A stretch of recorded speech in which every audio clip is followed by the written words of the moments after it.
Aujourd'hui, les BRICS ne sont plus à présenter.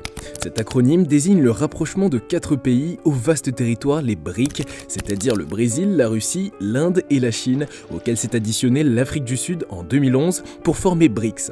Ils ont également participé à mettre fin au conflit déclenché à Gaza en octobre 2023 en sanctionnant fortement Israël et les États-Unis. Question: quel est leur intérêt dans ce conflit et quelles sont ses sanctions ou conséquences? Dans cette vidéo, nous vous apportons une lumière sur les importants à savoir.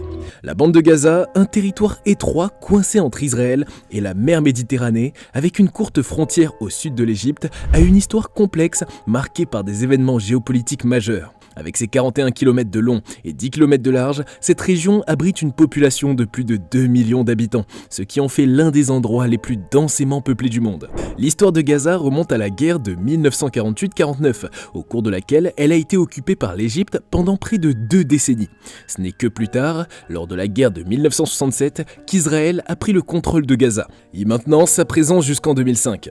Durant cette période, des colonies juives ont été érigées, marquant le paysage et intensifiant les tensions dans la région. En 2005, Israël a retiré ses troupes et les colons juifs de Gaza, tout en conservant le contrôle de son espace aérien, de sa frontière commune et de son littoral. Cette démarche a été perçue comme un geste unilatéral visant à désengager Israël de la responsabilité directe de l'administration quotidienne de Gaza, mais sans pour autant mettre fin à son influence sur la région. Cependant, malgré le retrait des troupes et des colons, la situation à Gaza reste complexe et controversée. Les Nations Unies continuent de considérer le territoire comme étant occupé par Israël, soulignant ainsi les défis persistants en matière de souveraineté et de droits territoriaux.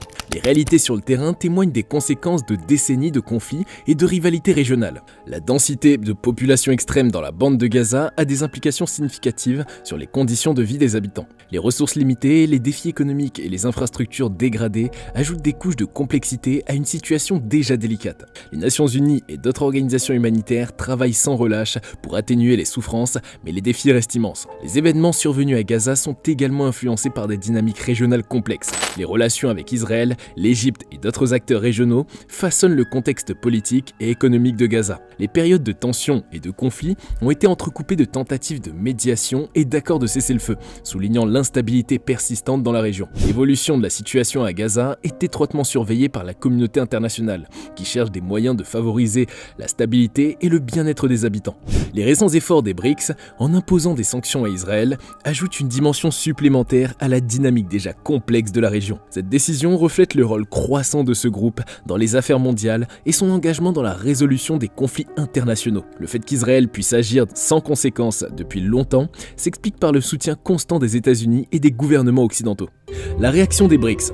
Les BRICS, cette coalition regroupant plusieurs pays aux visions diverses, se forme principalement en raison de considérations économiques. Bien que certains la voient comme une opposition au G7 et une tentative de contrer l'influence des États-Unis, la Russie et la Chine aspirent de plus en plus à lui conférer un rôle plus marquant. Les membres de cette coalition expriment une pluralité d'opinions sur divers conflits mondiaux, reflétant ainsi la complexité de leurs relations. En abordant le conflit israélo-palestinien qu'on ne présente plus désormais et qui a fait bon nombre de victimes et de pertes en vie, l'Afrique du Sud et le Brésil se positionnent fortement contre la politique d'Israël.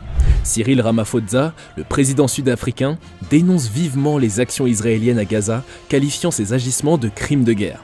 Il en appelle à la communauté internationale pour des actions immédiates visant à mettre fin aux souffrances et préconise le déploiement d'une force des Nations Unies pour superviser le cessez-le-feu et protéger les civils. Ramaphosa, en collaboration avec d'autres pays, sollicite même une enquête à la Cour pénale internationale.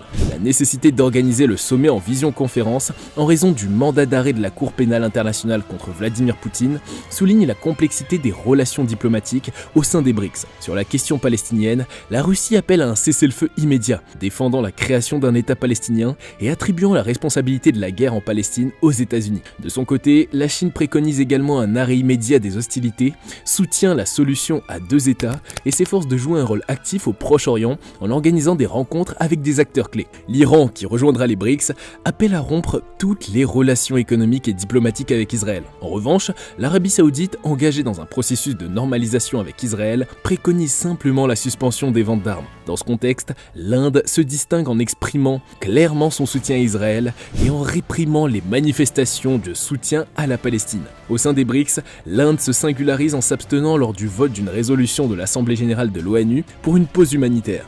Narendra Modi a renforcé les relations de l'Inde avec Israël, tout en faisant face à des positions plus nuancées au sein de son propre gouvernement concernant le conflit Israël-Gaza. Enfin, l'ex-président brésilien Lula, allié des États-Unis dans la région, adopte une position distincte concernant le conflit en Ukraine et récemment entre Israël et Gaza, en mettant dos à dos l'armée israélienne et le groupe d'assaut palestinien. L'ensemble de ces dynamiques souligne la diversité des perspectives au sein des BRICS, illustrant la complexité des relations internationales contemporaine.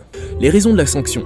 La déclaration émise par les BRICS quant à l'engagement de sanctions à l'encontre d'Israël et des États-Unis a eu des répercussions significatives au sein de la communauté internationale. Il s'agissait d'un message puissant émanant de cette coalition, mais pour appréhender cette décision, il convient d'examiner plusieurs raisons explicites. En premier lieu, le conflit persistant à Gaza a engendré une crise humanitaire majeure depuis ses débuts, affectant de manière considérable les civils qui subissent les ravages de la violence.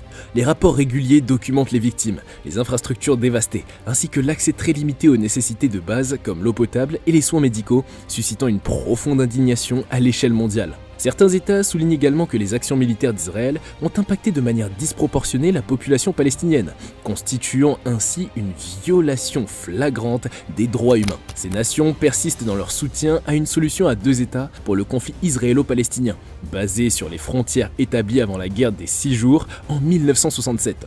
L'expansion continue des colonies par Israël en Cisjordanie et à Jérusalem-Est est perçue comme une violation du droit international et un obstacle majeur à la recherche d'une paix durable. Les sanctions sont considérées comme un moyen de faire pression sur Israël, l'incitant ainsi à mettre un terme à ses activités de colonisation et à s'engager dans des négociations significatives. Les BRICS, conjointement avec une grande partie de la communauté internationale, émettent des critiques à l'égard des actions unilatérales d'Israël, telles que la construction d'une barrière de sécurité et l'annexion des hauteurs du Golan. Ces actions sont perçues comme des obstacles à une résolution pacifique du conflit. Par conséquent, les sanctions visent non seulement à persuader de telles mesures unilatérales, mais également à encourager Israël à retourner à la table des négociations, malgré les nombreux efforts internationaux déployés pour parvenir à un accord de paix entre Israël et les Palestiniens. Alors que le conflit demeure dans une impasse diplomatique, les BRICS estiment que l'imposition de sanctions à l'encontre d'Israël est une nécessité impérieuse pour instaurer des changements significatifs et favoriser une résolution durable. Les réactions suite à ces sanctions. Les réactions à l'imposition de sanctions contre Israël ont engendré des avis partagés à l'échelle internationale. Certains pays et organisations ont salué cette mesure comme une avancée dans la résolution d'un conflit de longue date, tandis que d'autres l'ont critiquée, la jugeant contre-productive. La communauté internationale suivra de près l'impact de ces sanctions et leur influence sur les négociations à venir. La décision des BRICS d'appliquer des sanctions à Israël, ainsi qu'à son allié les États-Unis, met en lumière le rôle croissant que ce groupe dans la politique mondiale et la résolution des conflits.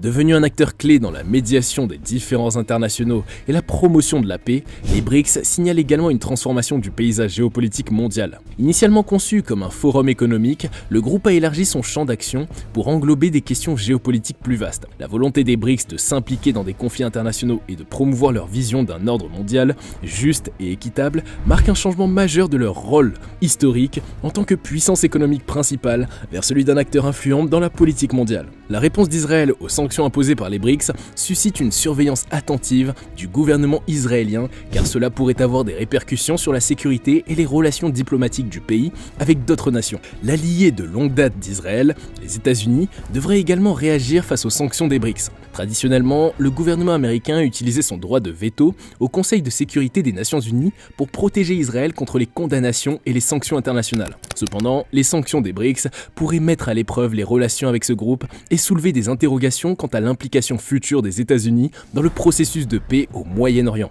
Un autre aspect à ne pas négliger est le rôle d'autres puissances mondiales dans ce conflit, leur positionnement pouvant avoir un impact significatif sur son évolution et les décisions qui en découleront. En somme, l'imposition de sanctions par les BRICS à Israël marque un tournant majeur dans la dynamique mondiale, ouvrant la voie à des réflexions approfondies sur les implications politiques et diplomatiques de cette décision. Merci beaucoup et à bientôt sur Cultination.